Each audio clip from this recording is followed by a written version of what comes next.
Good evening and Happy New Year, and welcome to the first meeting in 2025 of South Oxfordshire District Council and Vale of Whitehorse District Council Joint Audit and Governance Committee.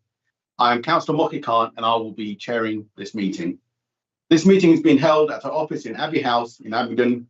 Voting members are here in person as required, but officers and public speakers are able to join remotely via Teams. The meeting is being streamed live and recorded on the Council's YouTube channel for public viewing. I'm just going to make some few housekeeping announcements. First, the evacuation procedure. In the event of an emergency, please can you evacuate the building by the nearest exit, which is the corridor immediately to the right of this meeting room, and stand at assembly point 9 in the outside area beyond the fire exit. On arriving at this meeting, you should have read the emergency evacuation procedure and signed the fire register. Please inform Democratic Services if you have not. For those joining remotely, when you are not speaking, please can you ensure your microphone is muted and your camera is off. Please can everyone ensure that they've got mobile phones turned off and any other devices switched silent during the meeting. And as a modern council, both officers and members will use their electronic devices throughout the meeting. If councillors do want to speak or participate in the debate, please raise your hand and I will come to you when it's your turn. There are some motions or recommendations which will be council specific and only councillors from that particular council can vote.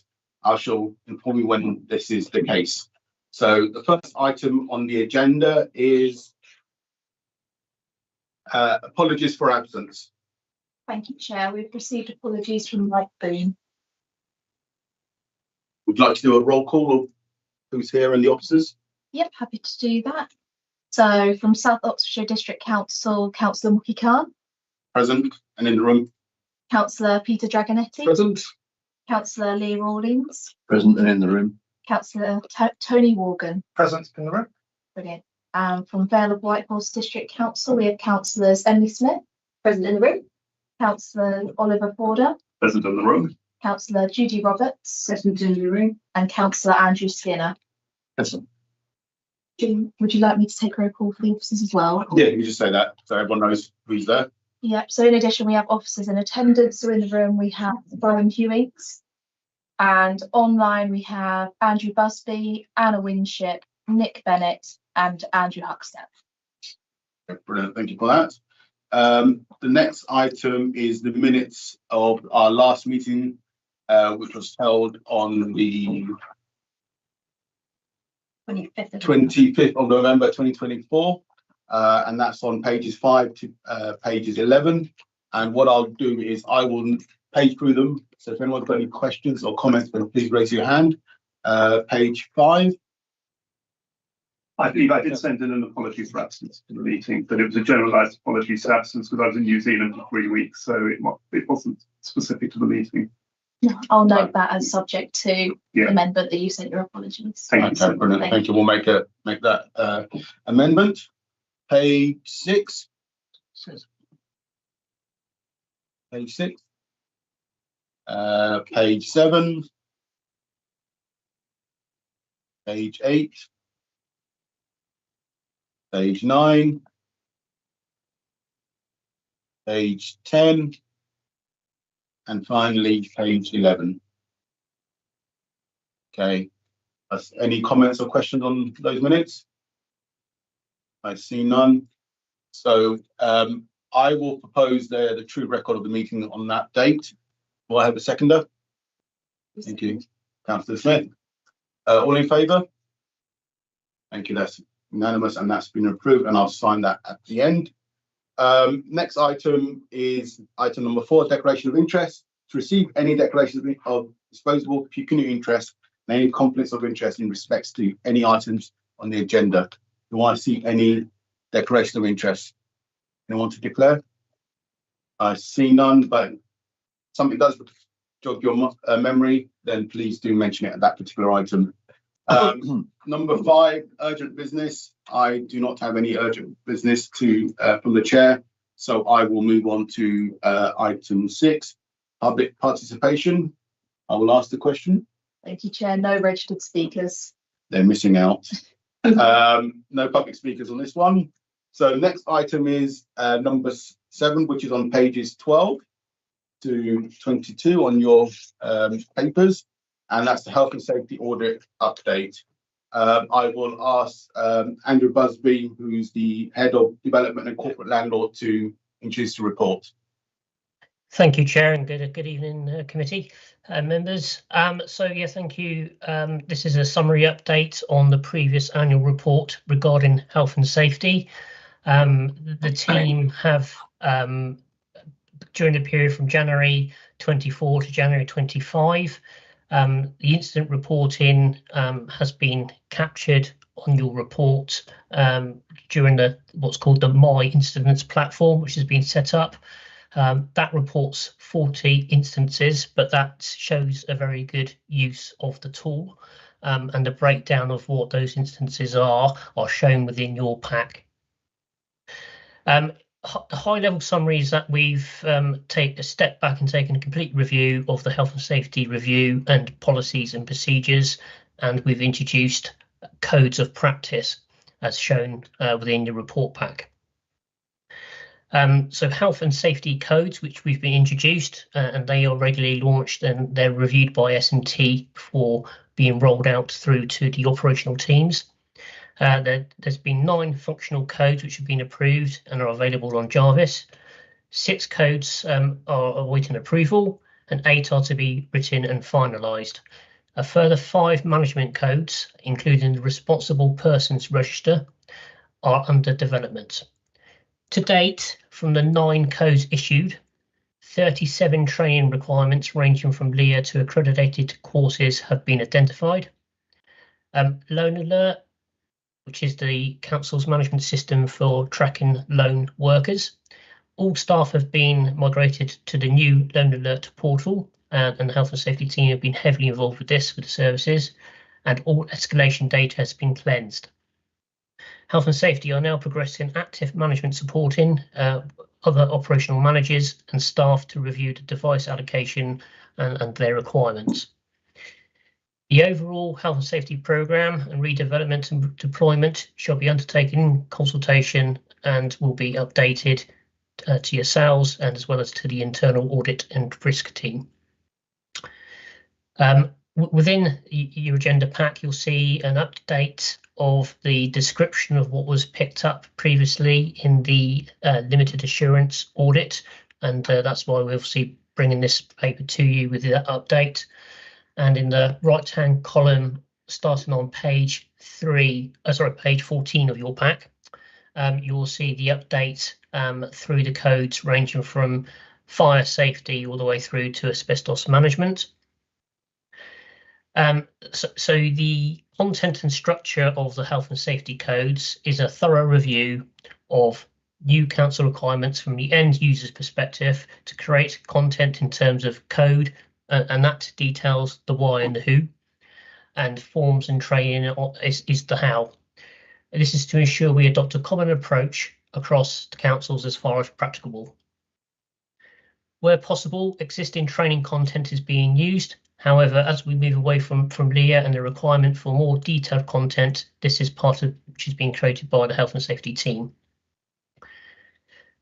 Some more integrated processes such as DSE, etc., and premises risk registers are becoming more streamlined by the health and safety team, which is taking full ownership with the support of users.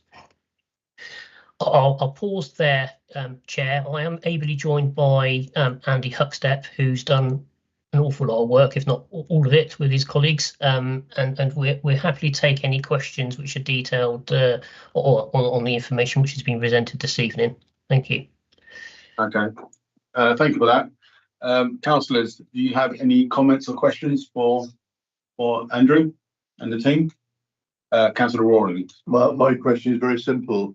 In the red audit points at the beginning, when could we reasonably expect that all of those reds will have been cleared? You want to take that one, Andy? Yeah, we're working through things sequentially and collectively. So if you're referring specifically to point 1, that's going to be middle of this coming year, but we've taken a RAG rating approach to our codes. The ones that have got the more impact, the more significant ones are the ones we've achieved. The others are perhaps, well, important, but perhaps less universally applied. So yeah, the plan is that we will have all the codes developed and rolled out by July, August of this year. Are you saying some of the reds you think are not too important? No, not saying that at all. So the audit finding was based upon the old system. The approach we're taking now is slightly different. So we're achieving the same objective, but we're doing it in a slightly different order. Okay, thank you. Councillor Forder. Thank you. So on the same sort of point, really, obviously this is an update, and no doubt this update will be coming to us again at some point. Would it be possible in the update actually to say, give a estimated completion date, in order to enable us to sort of monitor where we are on this? Because at the moment it's sort of following the previous question, it's a bit difficult to understand when these red points are going to be cleared. I can take that, Chair, so we can commit to that, and I'm sure Andy will be in agreement. So yeah, thank you, Councillor. Okay, thank you for that. Thank you very much indeed. Councillor Walden. Yeah, 2 points, if I may. On policy, I don't see anything about fatigue there. And working in industry, one of the things I'm aware of is the biggest risk time for road accidents is 6 o'clock in the morning. So I'm conscious about making certain we take care of our staff and fatigue issues. And the other one, in terms of lessons learned, great that they're passed on. As a sort of slightly smaller council, obviously we might not have the same risks to the great extent. Do we?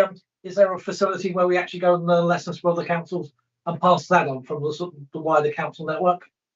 So that's good point. That's something that we've started as of last week, reaching out to our counterparts in the other district councils and county to set up a health and safety forum. Thank you, Councillor. And the Anything else? fatigue comment, sorry.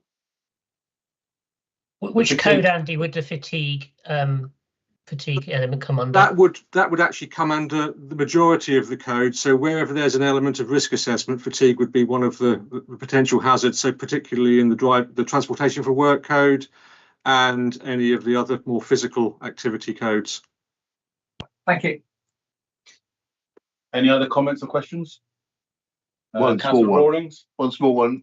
Love the graphics at the end. It'd be helpful if the legends were legible. They're so small that you've got a nice bright visual graphic, and then it's quite hard to read what it actually is. So it would just be helpful if that font could be a bit bigger. We're working with with My Incidents to try to get better graphs out. Thank you. Thank you for that.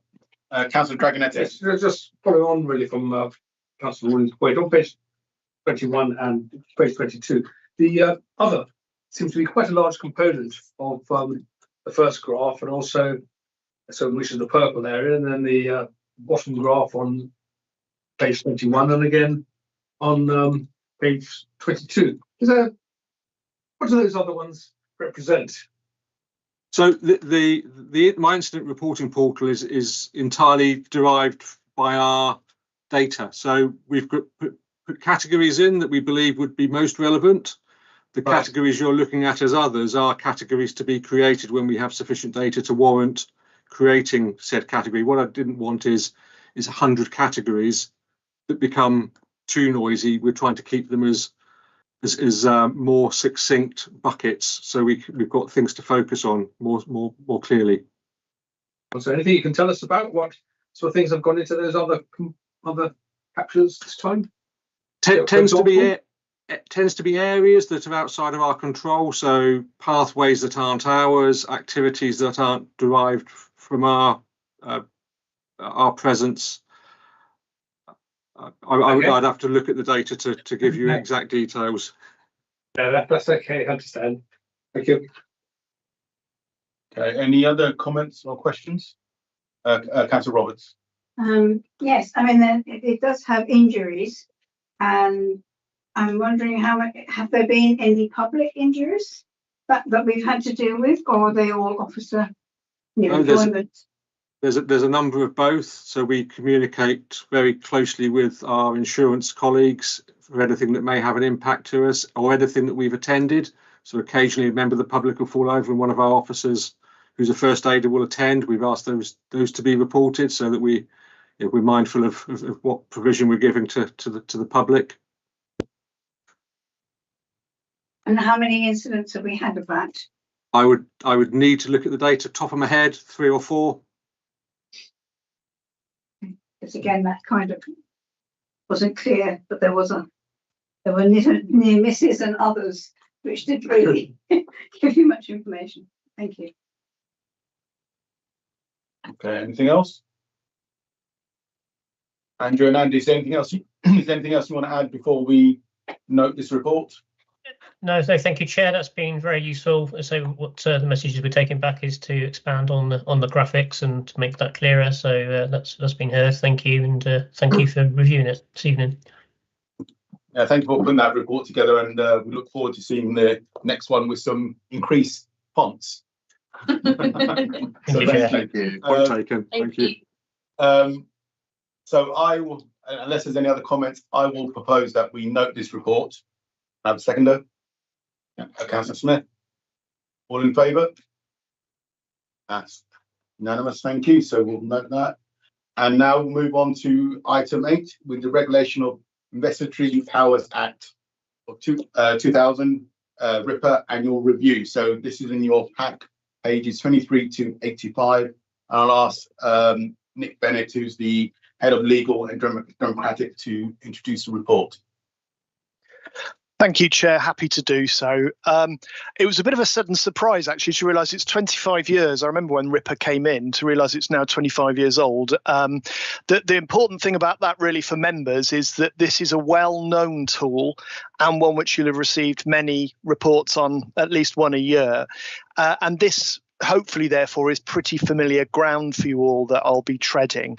But I'll just, for listeners and the public as well as for members, RIPA is simply the tool, as it explains in the report at the beginning, by which officers can carry out covert surveillance, so surveillance without talking to people at the time to make them aware what's going on effectively. The council investigates in many functions, and they're set out at para 4 of the report, but members will know planning, enforcement, food hygiene, important areas that the council works to protect the public. Sorry, there's a hailstorm hitting the window right next to me if my sound's not great. And the vast majority of what we do is overt. We write a letter, we announce inspections, officers turn up wearing luminous jackets, and all of the health and safety things you heard about a minute also overlap to make what we do overt. Now, I think 9 years ago, there was a significant reduction in the use of surveillance because the rules changed such that we could only use it where we were investigating an offence with a potential time in prison for the person concerned of 6 months or more.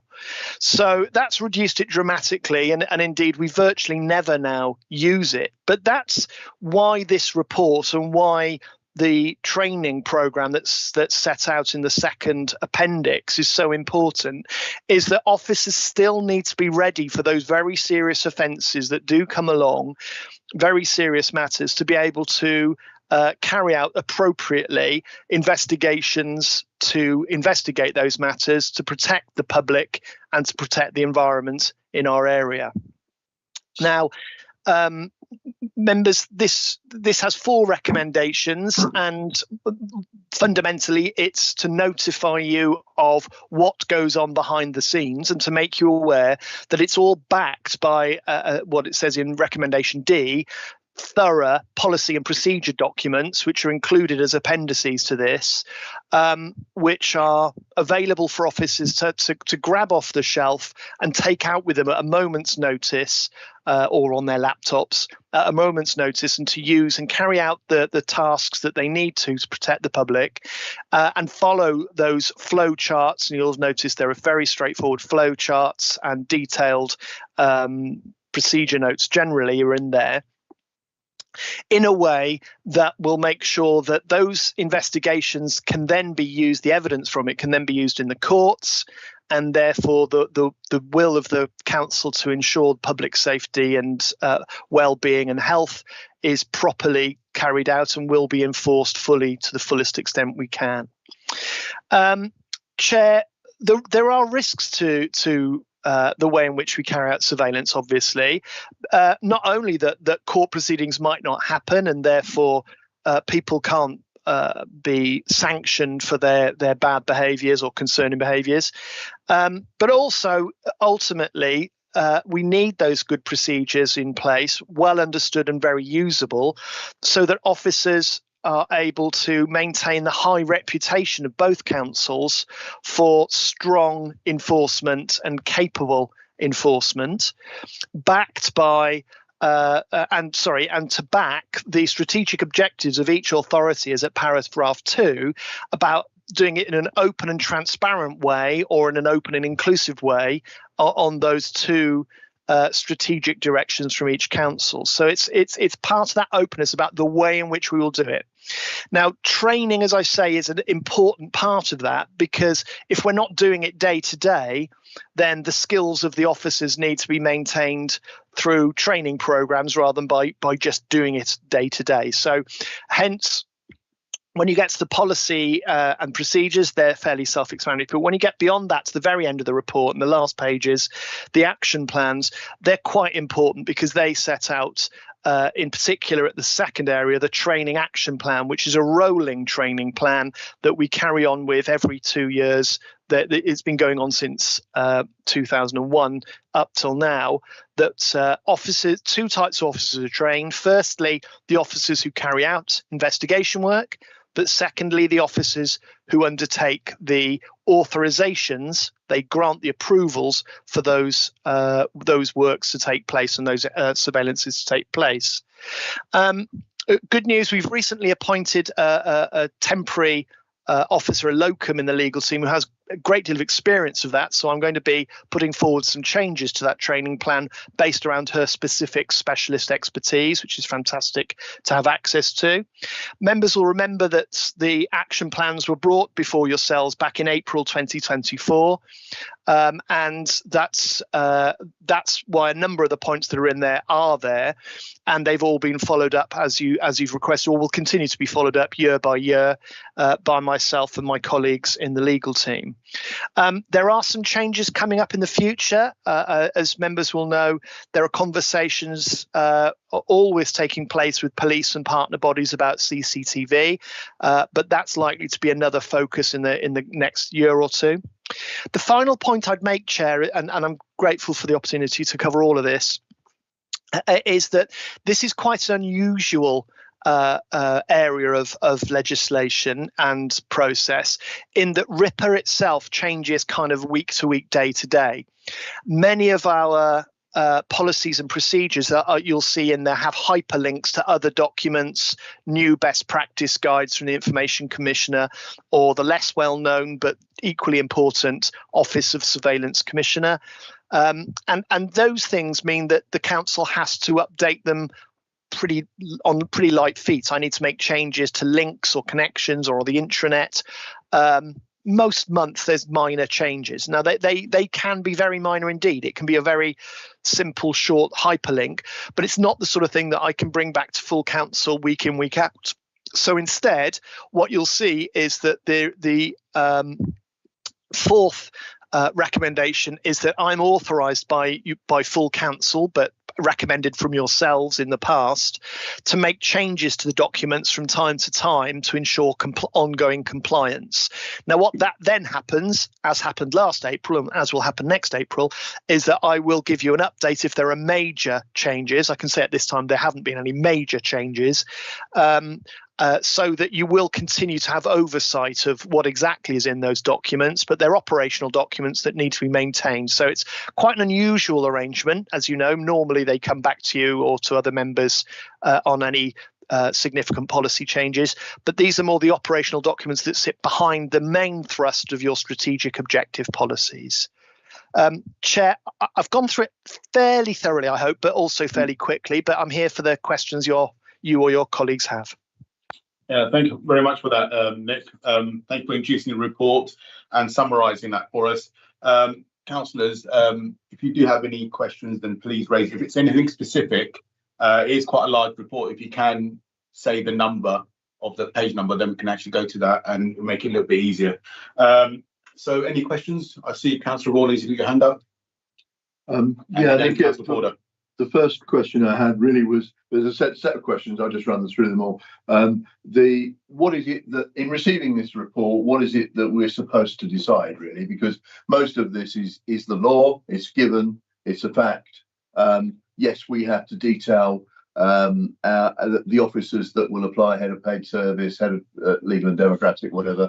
But other than that, it's not very complicated. I mean, there's some issues in there, and perhaps the flowchart simplifies it a tad. It's certainly sensible that councillors are aware of the limitations, and all sorts of people suggest flying drones into planning enforcement premises and so forth, which, as is laid out in spades, wouldn't be a very clever idea and wouldn't be legal. I think there's a bit of understanding around overt and covert.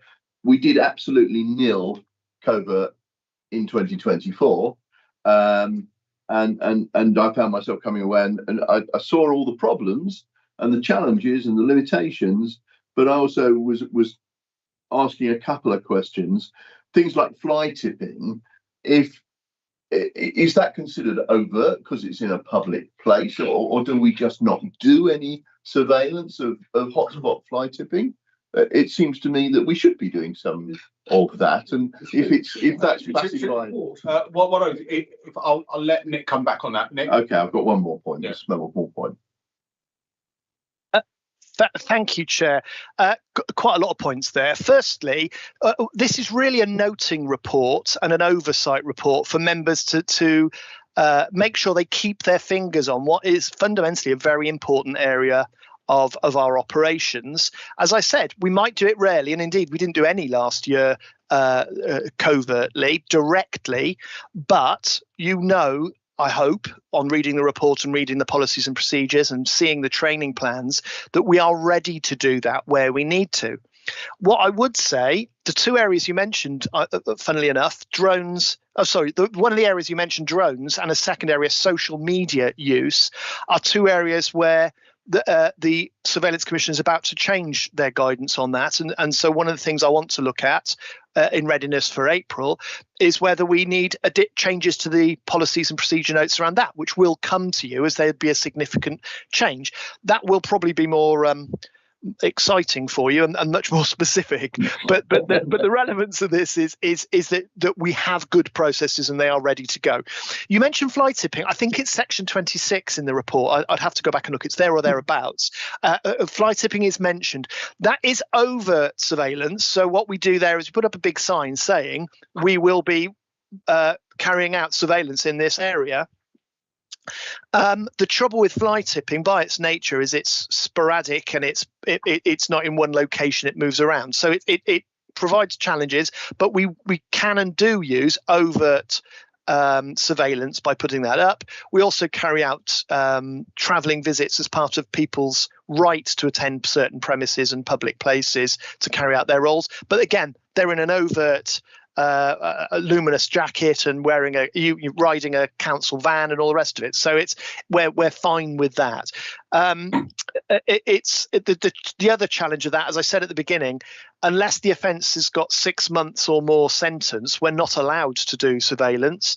We do sometimes work with partner agencies, and that rule is not an absolute rule. So police, for example, they have different rules, and where we work with them, that might change things. But as under our own steam, using our own processes, we haven't. You're absolutely right, but we need to be ready to, because some of the offences that we enforce are very, very significant indeed.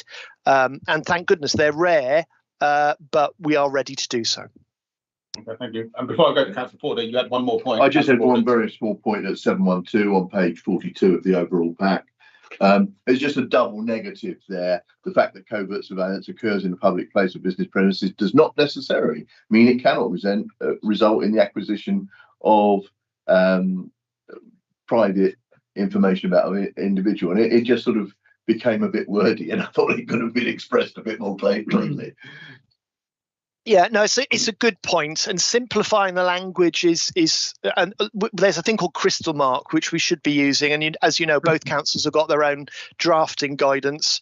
So yeah, when we're revisiting this the next time with members, we'll try and simplify it with you, and you'll be right to criticise those double negatives. Thank you. Thank you for that, Nick. Councillor Forder. Thanks, Nick, for the very comprehensive report and the explanations. You quite rightly, I'm sure, emphasised the need for training, but it does occur to me that given that surveillance has not been used at all in the past year, just even with training, how effective we would be if in a situation when surveillance was required. It seems to me like, you know, the police being asked to investigate a murder when they haven't had to investigate a murder for 10 years, you know, or something like that. And I'm not sure what the policy of this council compared with other councils might be, but I'm just wondering whether having our own people to do this, you know, for very serious offences, whether there wasn't some sort of third-party agency which had more experience of doing this on a regular basis and therefore might be more effective. But that's a really open question. Through you, Chair, again, very important questions. Look, it's better to do it than be trained in the theory of it. Okay, so I absolutely take your point. Why I was so pleased to get someone with direct experience of involvement in covert surveillance, it's a barrister who's working for us at the moment as an employed barrister, it is that they do bring that experience of day-to-day operating and doing those things. And so whilst it's still only training from someone who's actually done it and has had some dog in that fight, I think will be very important. As far as border force, for example, and so quite often we gain the benefit of their experience and their, I guess, leadership on particular investigations. So, for example, if officers were going in, Mr. Busby and his team were going into a premises where we thought there were people residing in a food premises, for example, and we thought that they may be people without a legal right to live and work in the area, then we would involve the border agency and they would take charge of particular elements of that investigation. And just by seeing that, by being part of it, by attending some of the court hearings as a witness, our officers do get some practical experience of some of those things, but it's never as good as doing it yourself. What I'll say is we are set up that legal can offer additional and detailed support when we have those exceptional things happen. And there are 3 officers now who have direct experience of supporting that, even if the investigators haven't. And the legal team would make sure that additional time was put into supporting it if it happens. I kind of hope it does because it's interesting, but I kind of hope it doesn't because obviously that means something's gone wrong for someone in the community. But yes, sorry, that's a bit of a broad answer to your open question, but we have taken steps and we will continue to take steps. Yes, I'll just answer your question. Yeah, can I just comment back? Please, I'll let you. Thank you very much, Chair. Just to say that I don't think I can blame you for a broad answer, given it was such a broad question. I suppose the answer is the proof of the pudding will only be in the eating when it actually happens, isn't it? But I suppose the other side of it, I think we should be all very grateful that we don't actually need to use surveillance very often. You know, it's the two sides of the same issue, I suppose, isn't it? Thank you very much. Thank you. Thank you, Chair. Do you want to come back on that, Nick, or are you happy with that? Well, no, I agree with what your members are saying. That's a very fair comment and something that I'm alive to and is actually kind of referred to in the policy and procedures because of that lack of experience. So, but we'll continue to do that. And thank you for understanding the pressures that officers are under in dealing with investigations that are exceptional. Thank you. I'll go to Councillor Roberts and then Councillor Dragonetti. Yeah, my question is, presumably covert operations are used with things like selling alcohol and cigarettes to underage people from the licensing area, also selling vapes and things that would now be illegal. is it that we just haven't picked up anything that would come over the 6 months sentence, or is it just not being detected in this area? Because certainly, if you read everything on social media, you would expect there to have been some of these occasions. It certainly seems to be reported by an awful lot of parents, and there's certainly vape evidence in quite a lot of communal areas. But I'm just wondering whether that's an area we are keeping an eye on. Chair, thank you, Chair. So firstly on vapes, vapes are actually controlled through trading standards rather than through the licensing team, the alcohol licensing team at the present time. There is, I believe, some conversations happening at a government level about changing that, but that's where it is at the moment. That said, of course, licensing officers going in to look at premises for alcohol will work with our colleagues at trading standards. And that's, in fact, another example of what I was talking about earlier on joint working. And we do more and more of that as the years go on. Alcohol sales. Your members who are on licensing committee will know that that's mostly a civil regime, whereby if there was one of the 4 licensing objectives was found to be harmed, like protection of children, which I understand, Councillor Roberts, you're specifically concerned about there. That's one of the 4 licensing objectives, and if that was found to be happening at a place, then one of the first objectives for the authority as licensing authority would be to take action to make sure that there was changes of that practice at that organisation, or to close it down fundamentally if they were putting children at harm through what they were doing.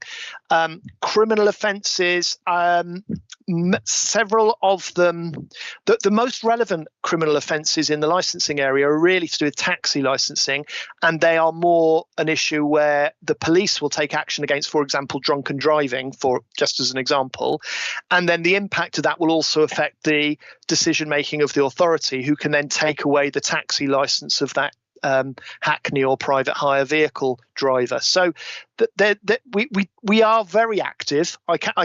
When you see the reports on enforcement in planning and all the rest of the other reports you see, we're actually extremely active as an authority. What we aren't, though, is dealing with some of the very worst offences out there, which I'm pleased to say are more an urban problem in many cases of the type of offences that you'd see that would lead to a 6-month sentence. So they're out there, they're very active. Our litigation figures show that we're one of the highest, not only in Oxfordshire, but more widely regionally.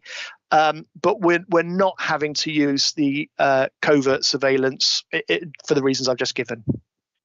Okay, thank you, Nick. Councillor Dragonetti. Yes, I was asked, what actually are the offences covered in our jurisdiction that do involve, that would give rise to a 6-month sentence? I can't fly tipping, or they say taxis don't, and planning certainly doesn't involve, unfortunately, criminal offences. But what does? Yeah. Sure, thanks, Chair. Through you, there's very few, Councillor Dragonetti, nowadays. There's the odd rump one here or there. The ones that I personally have prosecuted in the last, say, 5-6 years have related to things such as distribution of contaminated shellfish, which obviously, my previous authority is on the shore, wouldn't affect Oxfordshire so much, but that was to do with somebody who was going onto the seashore in an area that was very badly contaminated with mercury and things from World War II type materials, and then taking the shellfish and selling them to restaurants around and about. So there are offences out there where this will happen, where you fundamentally, it's where you're putting people's lives directly at risk. There are, I think, the vast majority of them are in the Environmental Health Act areas than the Food Protection Act areas. There are a very small number outside that. I wouldn't be able to tell you off the top of my head because I've not prosecuted them, but they're a very small number. Someone told me once it was 3% of what was capable of being surveilled, or offences, sorry, of all the offences that local authorities could prosecute prior to that change in the rules, only about 3% of them carried on. And that seemed to me like a very high percentage compared to what I saw. But that's what I've been told. What that source was, I don't know. I've never seen it written in an academic book or whatever. Thank you for that, Nick. I've just got a quick question. Obviously, this is an annual review, and one of the things you said earlier is, there's regular updates on a weekly, maybe sometimes on a daily basis. So, and obviously, one of the recommendations is that we delegate the powers to you to make those changes. When will you bring it back? When it's, if there's something significant, what is that, and will you bring that to us for us to approve? Thank you, Chair. It's a good question again. So we will automatically come every year once to yourselves and give you an update. Even with this one, which is a relatively light touch one, that there's no specific major changes. I mean, as I say, there were some changes to particular regulatory documents and so on, which wouldn't interest anybody. Bluntly, if there was something significant, it would come to you. Now, the two that I know of that I've mentioned that I'm anticipating are the use of drones and the use of social media. And those two are ones where I think they will come to this committee this year. I'm pretty confident that will come this year as there's particular further guidance comes through to us lawyers. We'll take out all the joy and enjoyment from it and pass it to you as the most legal document we can. And but if I was ever in doubt, I would actually get in touch with you, Chairman, and say, look, do you think this is something that will be of relevance to your committee or not? There are some legal tests around, how significant it is, but most of this stuff is regulatory, so it would usually be a matter of choice. And as I say, that will be informed by yourself or whoever was chairing at that time. No, thank you for that, Nick. It's good to hear that. Obviously, if there are any changes, significant changes, you will come back to us. Thank you. Councillor Skinner. Thank you, Chair. Really in the same general area, I'm a great believer in not doing work if you don't have to. These are two very substantial documents. Given that, and I think what took my attention, particularly at the beginning, was on page 33, 1.1.1, the introduction and purpose actually says that this document must be read in conjunction with the statutory codes of practice issued by the Secretary of State. So this document on its own doesn't actually cover the ground. Given that all these, all those supporting documents and so on are accessible to people these days because they will be by and large online, do we really need this document? Could we not manage with something much briefer that simply was a list of references, and then when your changes come up, it would be much easier to spot what the, this look at this one because this one has changed, or here's a new one, but not go through 50 odd pages, is it? I'll let Nick come back on that one. Thank you, Chair. No, I understand what you're saying, Councillor Skinner, but what I'd say is the statutory guidance is actually 10 books. There are the PACE codes that sit behind that, where there's another, I can't remember the number, it's in the 20s, I think. And it would be several shelffuls of information if you printed it all out. So whilst this looks like a clunky document, what it actually is fairly light on its feet and hopefully a useful document for officers to be able to go and grab. I think the inclusion of flowcharts, which members of this committee suggested, I think 2 reports ago, is very useful, both as a training tool but also as a practical tool, and I'll always try and use them. This is meant to be an assistance on a complicated area of diverse law, which it does, I personally hope and think, very well.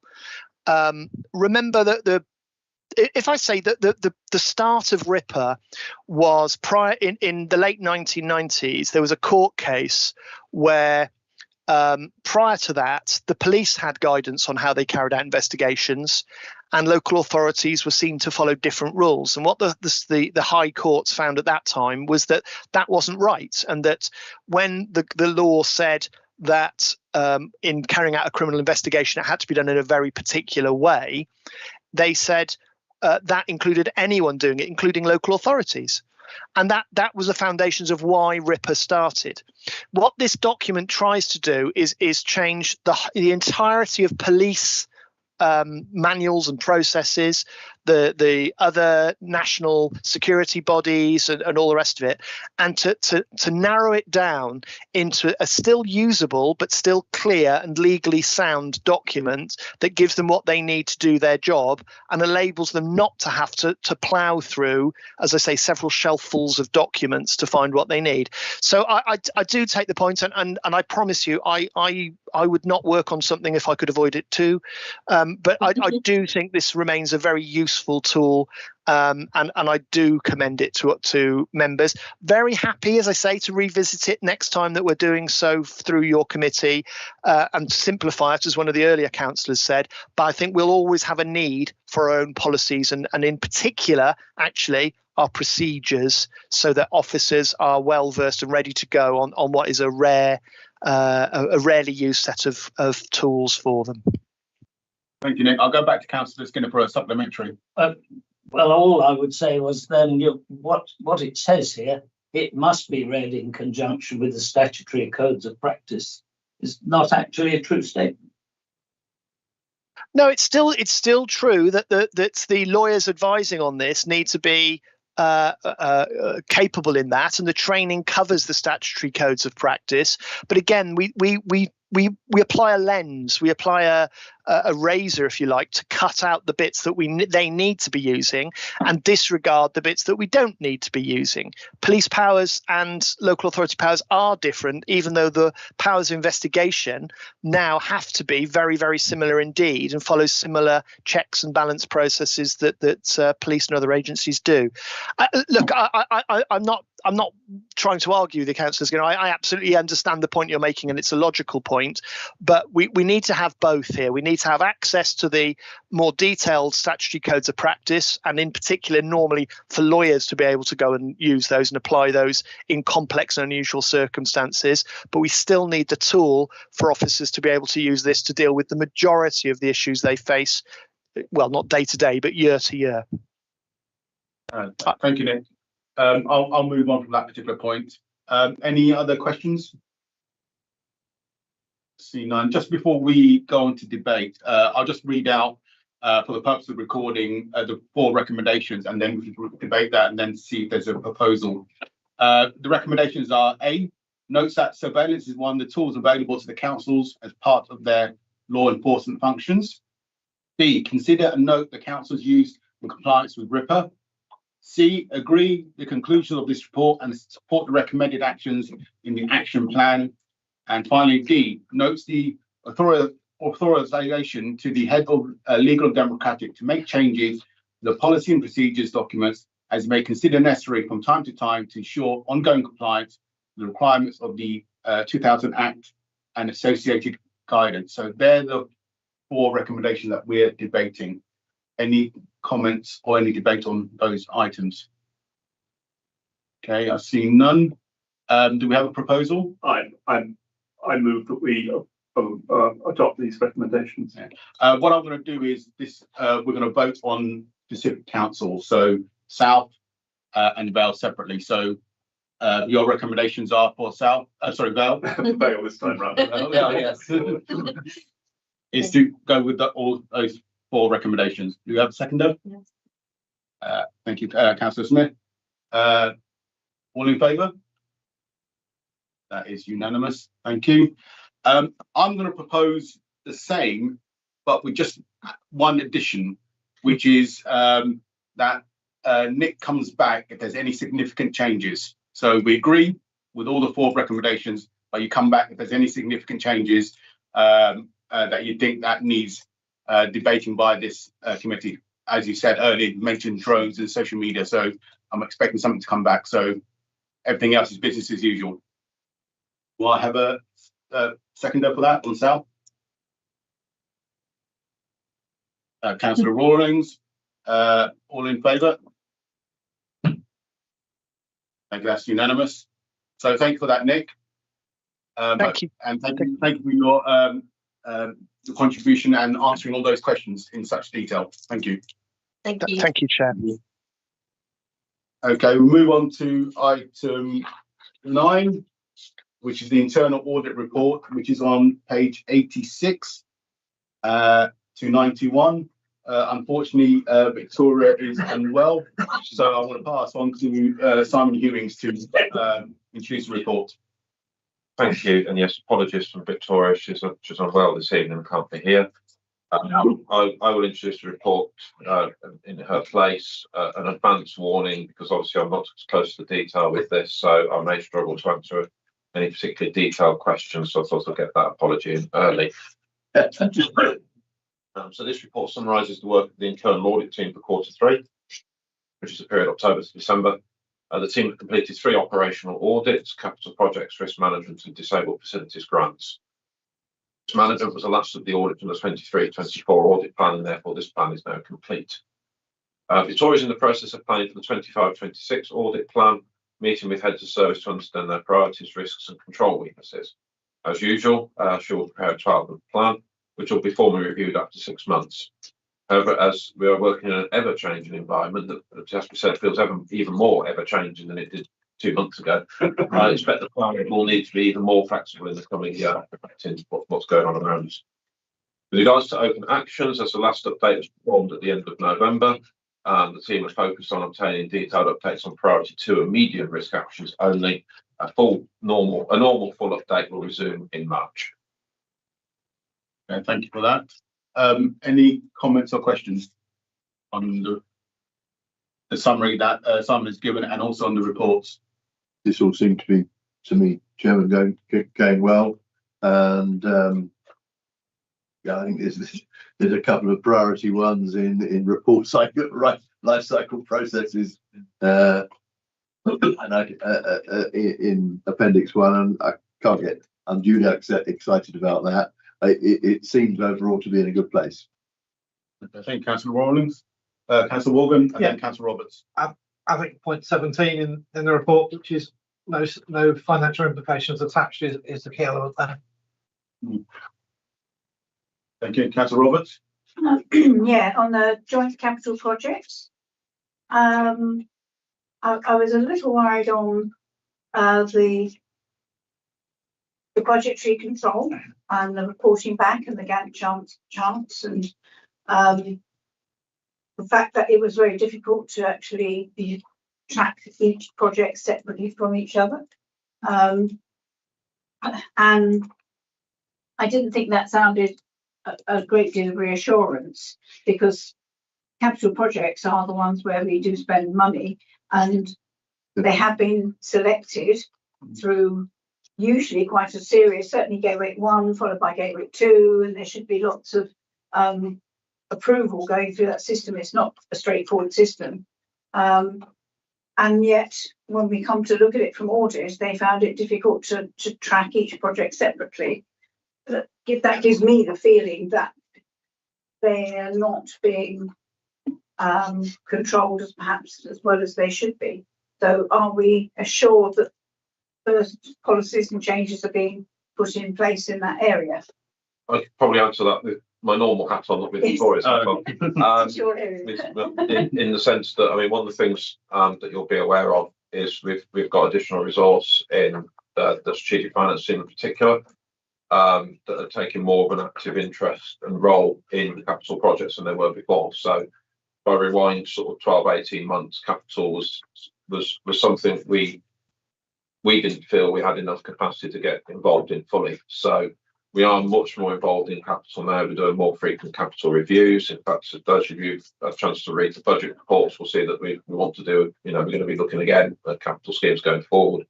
So I think it's something that it's definitely a work in progress, but we're definitely a lot better than we used to be. So you can remember, even on the leisure project, that this money was set aside to do the changes, but actually monitoring the changes that came through were few and far between. So again, I got worried at that point, thinking, well, you know, if we've identified this as an area of something we would like to proceed with, has it not come up before it got to this point that there are difficulties in being able to implement it, which they clearly were. So, you know, you don't, in my book, you don't put your capital aside for that year unless you know it's going to be delivered in that year. If it's going to be delivered the next year, for me, you put it in next year's budget, not in this year. And there's an education piece with that, because I think we've worked really hard with a lot of managers who, you know, will even today, you know, if I rewind a couple of years, I know managers would have sworn blind, even though they don't spend a penny on a project, they'll spend all their capital scheme by the end of March. And we've done a lot of work to try and move them away from that. And, you know, I think last year's outturns were a step in the right direction. Not a big enough step, but definitely much better than we were before. So we're definitely making progress. Thank you. Okay, thank you. Councillor Dragonetti. Yes, on capital projects, what's in addition to what's monitoring how we've sort of spent, or how the project is going up to this point in terms of what you spent against what the plan was. There's also, I think, my experience of capital projects, very important to forecast, have a look at the forecast of the project completion, so that you have an idea of what's going to be coming down the track and what things that might be to go wrong in the future. And so project leaders should be asked to be able to, well, should be expected to produce a projected final cost for these projects, as well as what's actually been incurred so far. Yeah, and we try to do that through the forecasting. So when we do our capital programme review, we're not only trying to make sure that all the money's in the right year, but we're asking the question, is this pot of money still enough?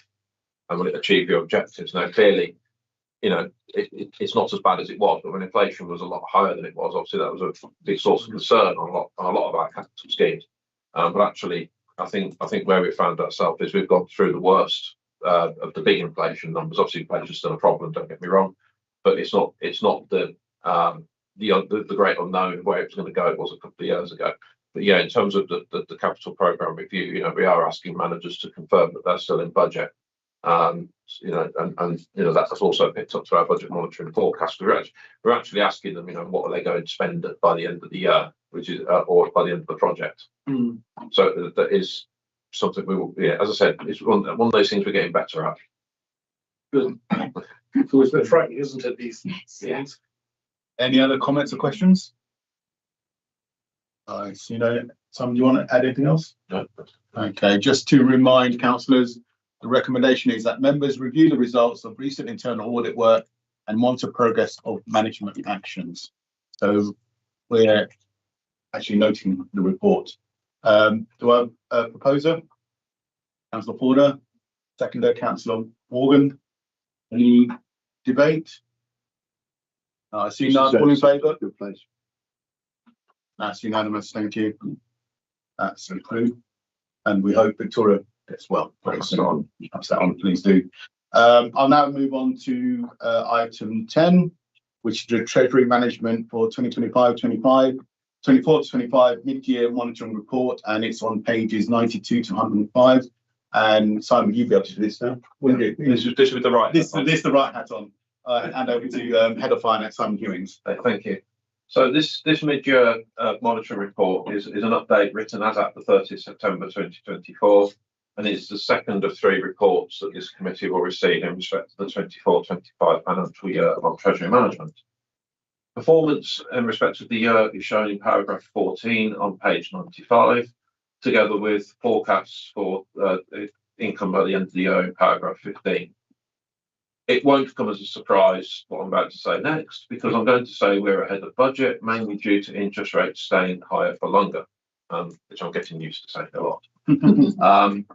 As you can see in the report, the Council has stayed within all prudential indicators and counterparty limits for the year, so we've stayed within all the limits that were set, and that's it effectively. Happy to take any questions.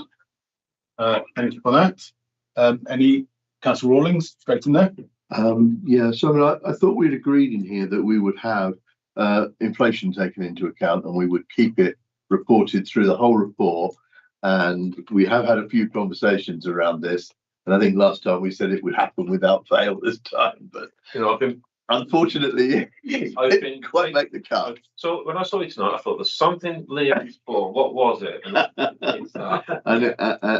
it was We'll make sure it's noted in the minutes. inadvertently. Link mentioned the MPC's view of inflation at 0.12, but I think what I would like to see is that as a deduction from the annualised rate of return at 14 to show a real rate of return, and likewise in A3 that we look at that too when we're looking at the yields that we're getting.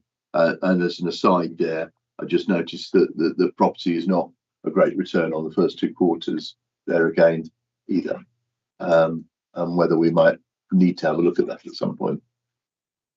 I mean, certainly in terms of the last point, I mean it's one of the things about investing long term. You know, that fund has done very well historically. The property fund, yes. The property fund, it's gone through. This is probably one of the bigger dips it's been through. But you know, I can think of other funds. The South Unit Trust Fund, for example. You know, that's been through some pretty dramatic dips and recovered. And you know, we're in the process of realising another 2 million because it's grown to 40 million. I was going to ask you that. Yeah, okay. So you're milking it for 2 million. Yeah. So with CCLA, we would almost certainly expect to, you know, that will turn around eventually, and it's still paying us dividends. That's obviously the return. You know, what's covered in that is the sort of value of the property itself. And the 2 million, will we take that into our reserves so that we would not deploy it against pensions or whatever else? Because I imagine they're in a decent place at the moment. Yeah, no, we'll credit it to reserves. Good. Thank you. Rawlings, Councillor Skinner, next. I'd just like to ask for a couple of words of explanation of paragraph 18 about the enterprise. 1.2 million. Yeah. So what happens is it primarily affects Vale. There's a tiny little bit of South, but it's certainly not material for this purpose. But effectively, significant. Effectively, it's Milton Park and Harwell in particular in the enterprise zone. Vale of Whitehorse is the accountable body for the enterprise zone, collects business rates in that area and holds them on behalf of Gloucestershire County Council. In the memorandum of understanding between Vale and OCC, kind of in the table, in table 15, particularly if you start taking into account performance, is if we were to report the Vale share of the total against the overall investment balance, the number doesn't look very good because obviously it's got the Vale figure in it. So what we have to report is the full amount of Vale earnings against the full balance. That gives you the correct picture of Vale's performance. And then what we explain effectively in paragraph 18 is that we are having to take some of that money off the Vale because it's not Vale's money. It's acting as agency on behalf of others. Any further questions, Councillor Skinner? That's it. Okay, thank you. Councillor Porter. Councillor Skinner asked my question. We're very much aligned. Thank you. I don't know about that. Any other comments or questions? I see none. I'll just read out for the purpose of recording the recommendations. That Joint Audit and Governance Committee 1 notes the Treasury Management mid-year report, monitoring report for 24-25. 2 is satisfied that the Treasury activities are carried out in accordance with the Treasury Management Strategy and Policy. And 3 will make any comments and recommendations to Cabinet as necessary. So they're the 3 recommendations. Any debate or any additions? Again, we're going to do this on council specific. So I will, from South, I will propose that we note those 3 recommendations. Seconder. Thank you, Councillor Morgan. All in favour? Can we add the point about interest rates, please? Yes, it's going to be noted. It's going to be noted in the minutes. Inflation rate, rather. Yes, it's going to be noted. Now over to Vale. Yeah, proposed. Proposed by Councillor Porter. Seconder. Councillor Roberts. Yes. Yes. That's it. All in favour?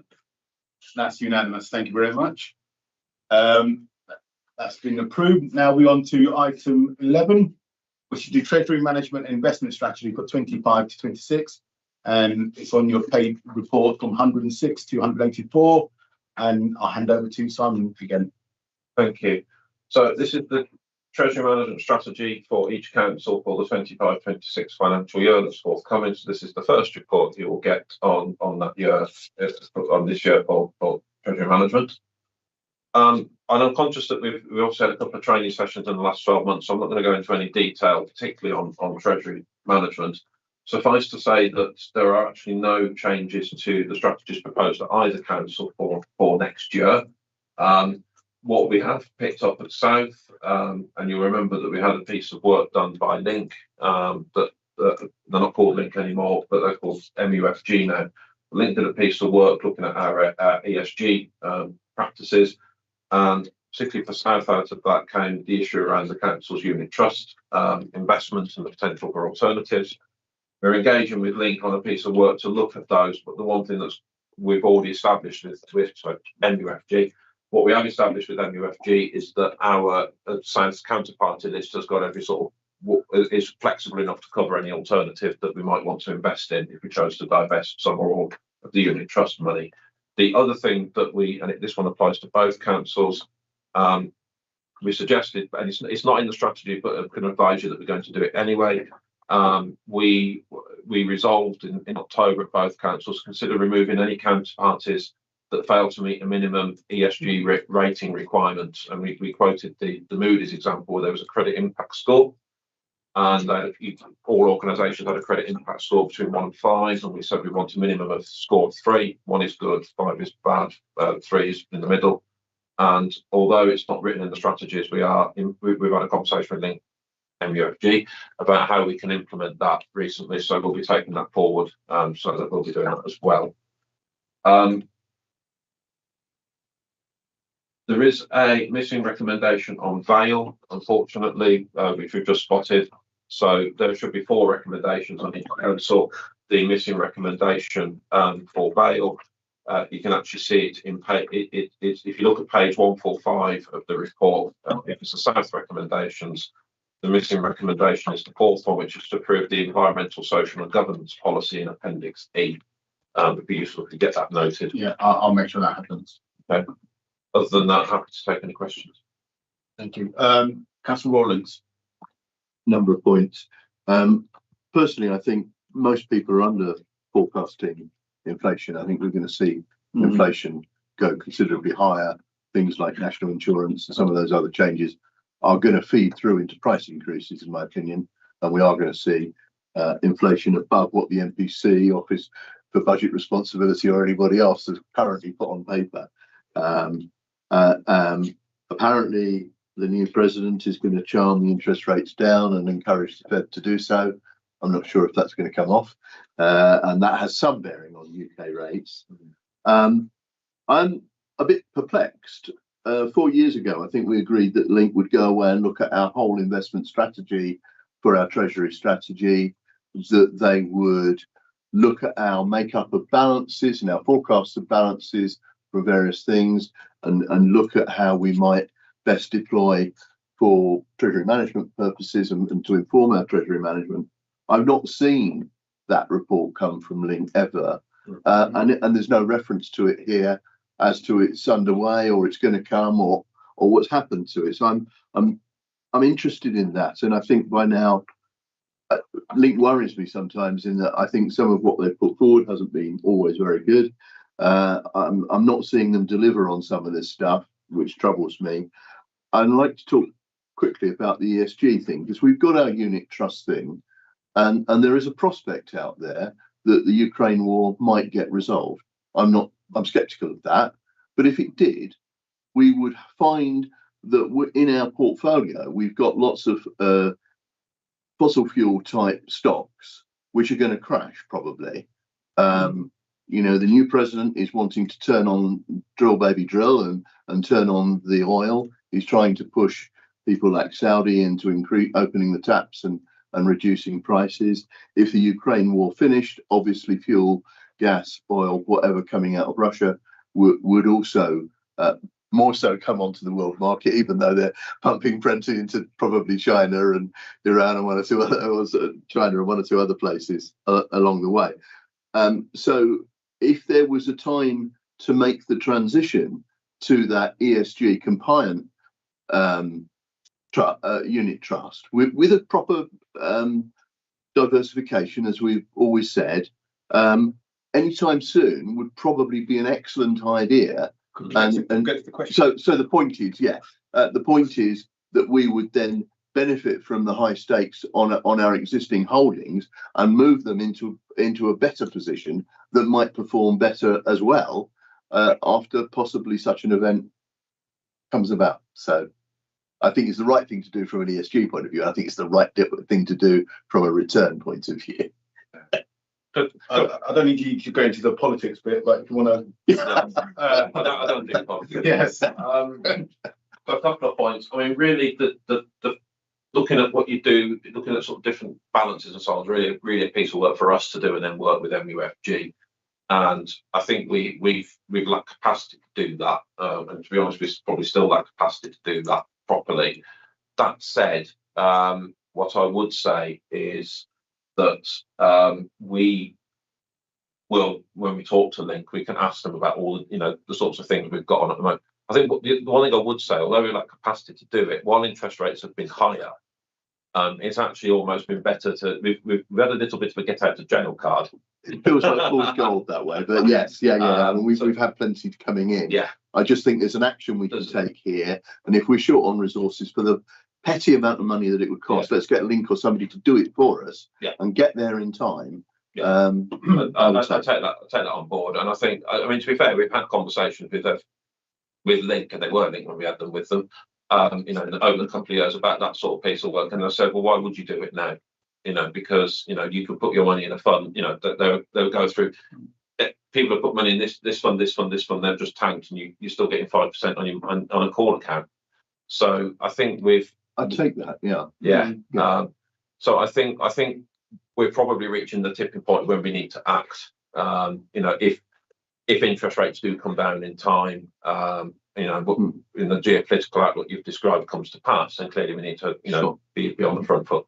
We have been in that period where future yields are lower than shorter yields, so that absolutely makes sense. There's no point pushing deposits out further if you're going to get a definitely smaller return on them. I get that, but I think we thought there were a number of issues in there, and looking at our balances and how long we expected to hold them, and whether it even made sense to maybe do some things between deposits and the greater risk of equity, and if there weren't vehicles in between that would be useful for us. There is another challenge looming, which is the government's consulting as part of the settlement consultation on the statutory override for some of the funds. So effectively, CCLA hasn't lost money, and the unit trusts is slightly different accounting anyway. But if they went down below the original value we paid for them, that's actually, if the government get what they want in the consultation and what they're saying, that would be a hit to the general fund. At the moment, it's a hit to an unusable reserve. And I think, that's designed to put councils off putting money in these funds that the government considers risky. So weird. I mean, they are pushing us into more long-term and risky, potentially, funds as far as pensions are concerned, for good economic development reasons, but with still a risk profile. And then on this subject, they have a completely different head. It's not joined up. I want to move it forward. Thank you for your comments, Councillor Rawlings. Before I come back to your other questions, I'll go to Councillor Porter. Please, Simon, could you remind me, ESG, I know it's something that's very much in progress at the moment. Is there a prejudice, shall we say, against investing in arms-related funds in the ESG or not? That would be one of the sort of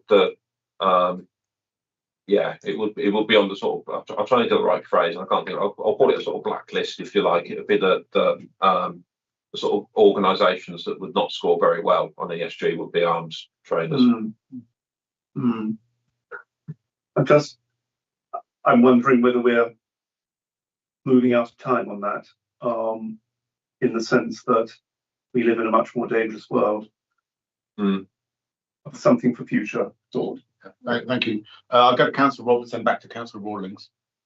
I was querying about the unit trust strategy. Why do we think things are going to move particularly quickly, or are we unhappy with our current unit trust strategy? I'm wondering why that was sort of singled out of all the things to be highlighted. So Vale doesn't have any, just south.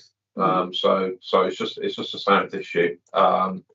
It's in terms of ESG, because the unit trust is a FTSE 100 tracker. It does have what, if I'm going to use the phrase blacklist, it has a lot. There are companies on the blacklist of things you wouldn't necessarily choose to invest in, because it is just basically all it's doing is following the fortunes of the top 100 in the FTSE. Now, that was the reason it was discussed at length when we did the ESG report earlier in the year, because it's been an issue at South, in terms of whether it's the right thing to hold, and for all sorts of reasons. So that's the reason for looking at the unit trust, but it is solely a South issue. There's quite a lot of mining stocks associated with that, which is one of the big concerns as well. Councillor Rawlings. Just going back to that point about the work that we have been asking Link to do, part of it was on us as well, that we had a more standardised way of analysing and forecasting our balances, so that we could see how the shape might change in our forecasts, and we could see if we've got a pile of money that's short and we're holding for other people, then we would all agree that security stuff would be very strong in that instance, and we have to be sure it's there when they need it. But as we go down and we start to see CILs and we see our own reserves and that sort of stuff, we might say we can take a slightly longer term view with that, and even a slightly more risky view if it's suitably diversified, so that we can improve the yield. And obviously we've always been saying that we'll respect the Holy Trinity, but nonetheless, I think we felt there was sense in our having a better forecast of where our balances were going to go, and also sense in trying to just see if we could improve it a bit better on yield. Any other comments or questions? I see none.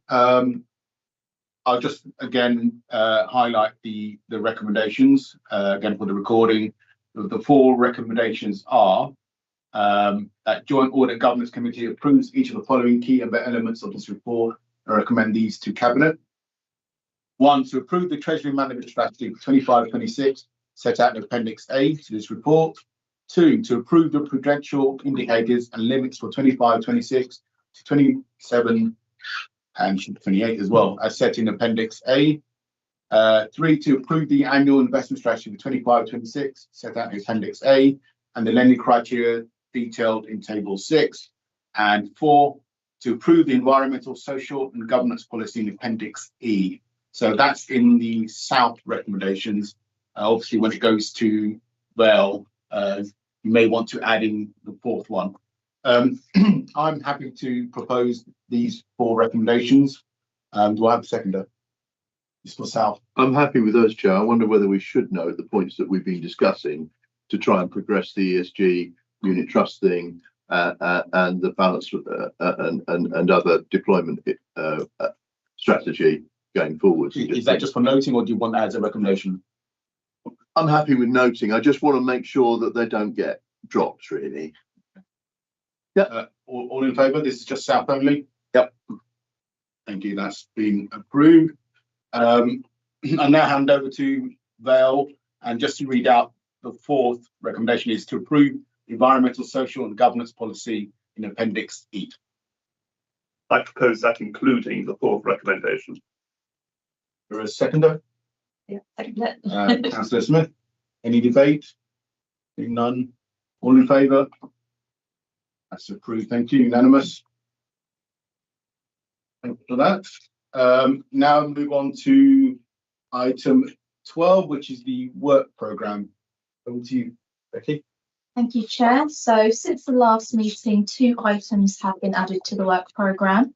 These are the Oxfordshire Joint Leaders Committee Terms of Reference, which is scheduled for the 25th of February. And there's also the Annual Review of Complaints 2024 to 25, which is scheduled for July 2025. And for the meeting on the 25th of February, obviously we have the Oxfordshire Joint Leaders Committee's Terms of Reference and Statement of Accounts. And I'll welcome any comments. Thank you for that. Councillor Porter. Listening to you, Becky, actually, I'm not quite sure who it is, but through the chair, something reminds me that at one stage we were talking about, at one committee or another, looking at the Wales policy of purchasing residential housing and investigating the risks. And I seem to remember that officers were not certain whether it was appropriate to bring it to this committee or to the Wales Security Scrutiny. Yeah. We're all into security. Wales Scrutiny Committee. And at the moment, I don't think it's come to either. Yeah. So I'm wondering whether that's, unless I'm mistaken, whether that's fallen down between the lines. It rings a bell. On the 15th of October, it was raised, I believe.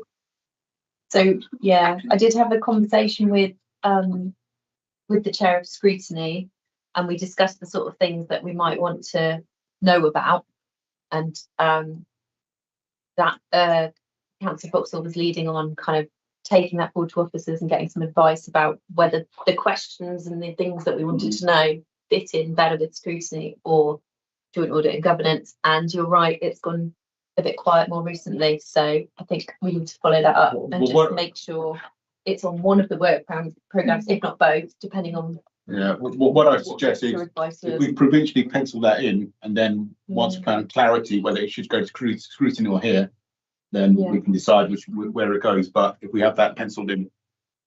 May I just congratulate Becky as a final point on this, immediately knowing that it was the 25th of October that it was raised. That was mega impressive. Very impressive. It was very impressive. Thank you. Any other comments or questions? I just had I don't think there's anything to add on at the moment because we don't know the time frames and stuff, but I suppose it's just we need to be alive to, if depending on what government announce about reorganisation, what elements of that may need to come here in terms of governance. So probably can't really put it on the work programme yet. I was going to say, I think we'll have to deal with that when I think we just need to get some more information. Bear that in mind, because it might be imminent that we get a bit more information, and then we can start having these conversations quite soon with officers about what would need to come to this committee. Councillor Morgan. I was just saying, in line with that, might it be sensible to just put a provisional date in something that the programme going forward is quite busy. If there was a sort of thought when that might come up, even if it end up not using it, to try and protect that date in people's diaries might be helpful. I'll leave that to the chairs to cover that. I think we may have to do that, but also my question was going to be: there's quite a lot of reports coming through. Has anyone indicated there may be any slippage, or are we confident that these reports will come when they're due? No slippage that I've been made aware of. Okay. Yeah, we can probably put the date in just in case. On LGR, I mean, certainly, I mean, as much as anyone knows the timetable, the sense I get is the meeting we've got scheduled in July feels too early, which means we're probably heading towards the sort of the September-October timetable meeting. But that could change. I mean, that's the only thing. Is there scope on the work programme to put, sorry, Chair, just jumping in, to put like a section on the end of other items dated confirmed kind of thing, just so that we've captured the things that we're pretty sure that we probably want to look at some point, just so we don't forget them. Yeah, we can do that. That's fine. Okay, thank you for that. Any other comments or questions? Oh, Councillor Skinner. I'm just sort of curious about this Oxfordshire Joint Leaders Committee. I mean, it's not a Vale committee or a South Oxfordshire committee. So how can we review their terms of reference. Why are we reviewing their terms of reference? Yes, So my understanding is that if that's a joint committee, so it's kind of to kind of come in place of what was the BOP. It could be suggested that decision-making powers, if you like, are given from these councils to that committee. So until we've seen the terms of reference, we don't know what they say yet. But I think that's why it's important that we have a look at it, because what happens at that committee and what powers that committee has could impact what we're able to do and what powers we have as council. That, like, if we're prepared to delegate to pass decision making to another body, that makes perfect sense. But I'd rather see the work confined to, are we giving away powers that we should not be? I suppose we can discuss that at that meeting when what comes through, because we haven't got those. We haven't got that information yet, so we don't really know what's being proposed yet. But I'm assuming council would have to agree it, or we would, or cabinet would. I'm not sure which level gets to sign up a joint committee. I mean, in many ways, it's coming here because obviously it's come here at this committee's request for POP, the way POP was working to come here. So it makes sense for how POP's successor is going to work to come here. I'm genuinely saying this because I don't know, but I, as well, with everything else going on, I'm not sure where POP's successor sits in all that as well. To be fair.